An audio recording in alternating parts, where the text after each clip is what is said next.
Señor Lobo, ya nos has dicho que no nos vas a hablar de Milei, quizá algo de Pedro Sánchez, que ha estado por allí esta semana, o directamente lo que a ti te venga en gana. Adelante, querido Lobo. Lo que a mí me gana va a ser. Adelante, Eh, adelante, para eso es tu Me sección. gustaría hablar de mi ley. Va a tener que ser cuando esté un poquito más tranquilo personalmente y tenga más tiempo para reflexionarlo y buscar. Sobre todo, me gustaría hablar de temas económicos, del tema de la dolarización de la economía, que ahí hay cosas en las que podemos aprender todos juntos y juntas. Y bueno, cuando llegue después de las Navidades, quizás lo abordamos. En cuanto a la Semana Europea, voy a hablar de lo importante.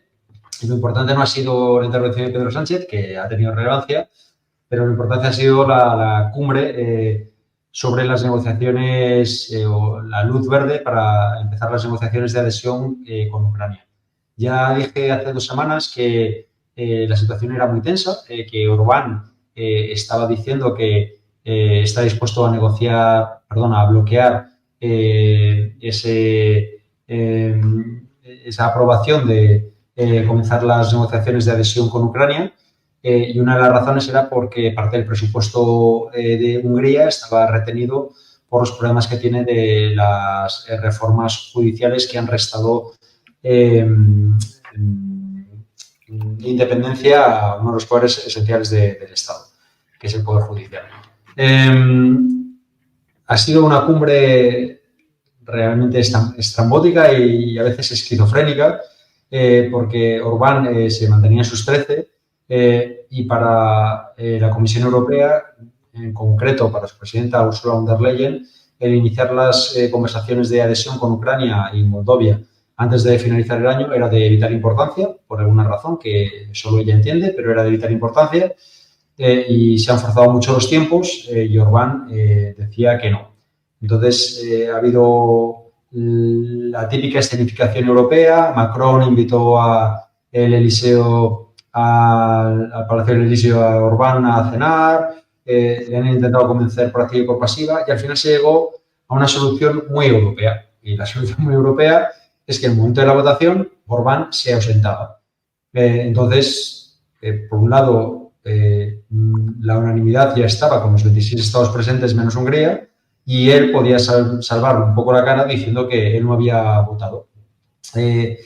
Así fue, él se ausentó, entonces los 26 estados restantes aprobaron el comienzo de las negociaciones con Ucrania, y esto nos hace cuestionar bastante el procedimiento, porque Ucrania, ya hemos hablado bastante de ella y de sus condiciones políticas desde el conflicto bélico con Rusia.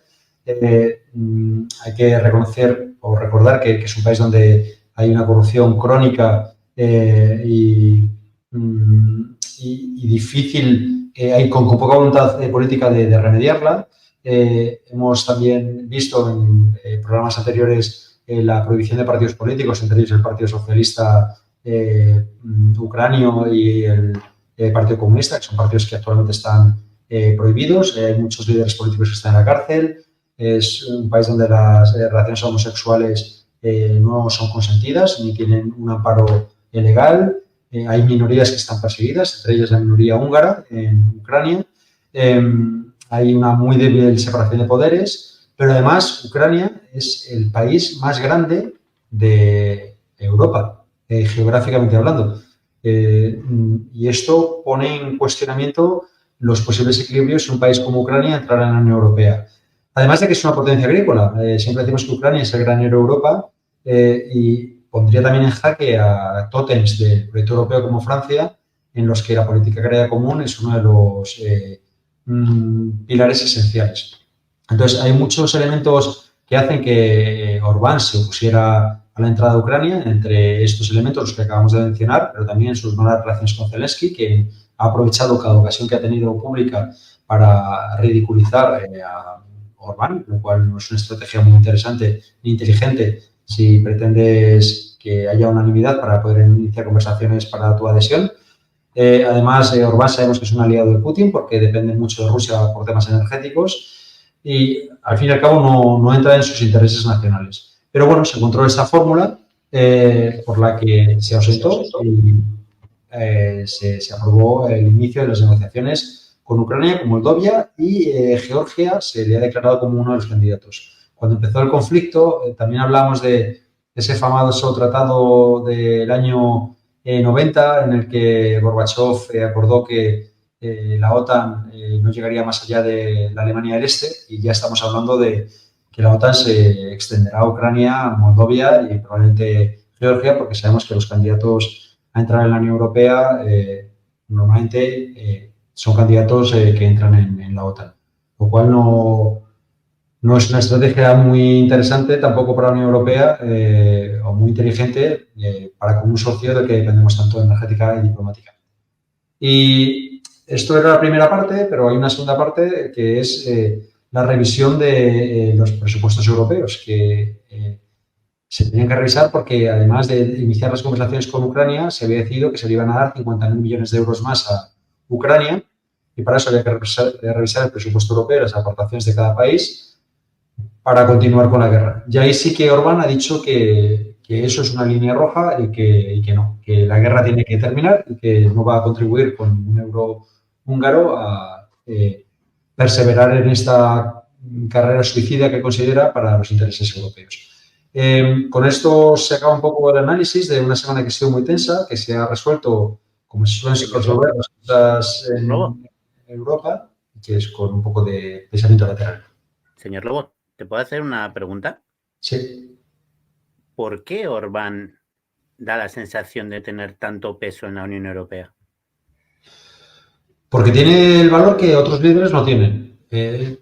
Yo visto que tener respeto ideológico por Orbán, pero sí que es cierto que muchas decisiones se tienen que tomar por unanimidad. Y es de los pocos líderes políticos que han tenido la valentía de aguantar y de tensar la cuerda mucho más allá que cualquier otro líder.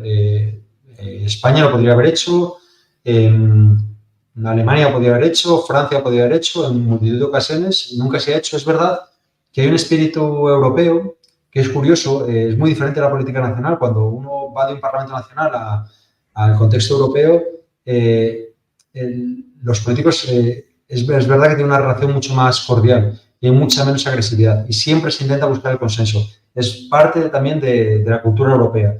Y a veces se habla un poco de debilidad diplomática porque también tenemos esa actitud para con nuestros socios terceros, pero sin embargo Orbán siempre ha entendido que esa actitud no era beneficiosa para los intereses de su país y tensa la cuerda tanto como podría tensar cualquier socio en decisiones que se tienen que tomar por unanimidad. Pero él ha tenido el valor político de tensar esa cuerda y otros líderes no. Y por eso tiene ese peso relativo, porque ha ejercido esa presión que otros líderes no se atreven a usar por esa tradición diplomática europea. Sí, bien. Da para mucho debate eso, pero bueno.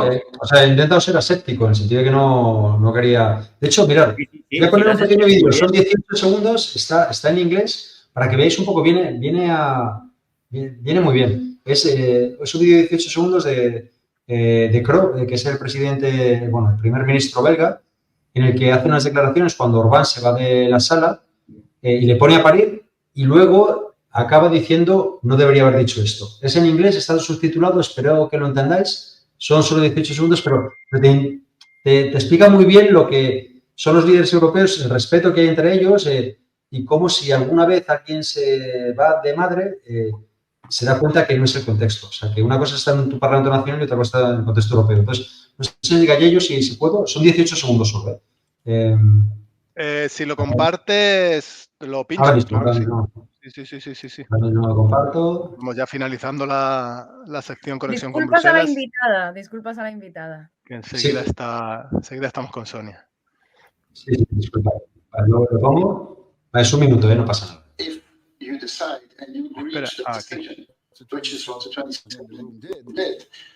¿Se ha escuchado o...? No, ahora ¿Se ve? Dale. Sí, se ve, dale ahora.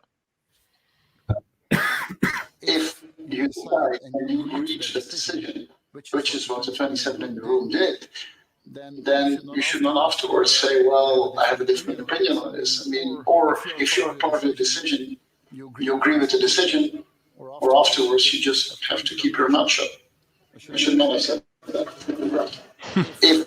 Vale, no sé si ves la última parte que se va y dice, no debería haber dicho esto.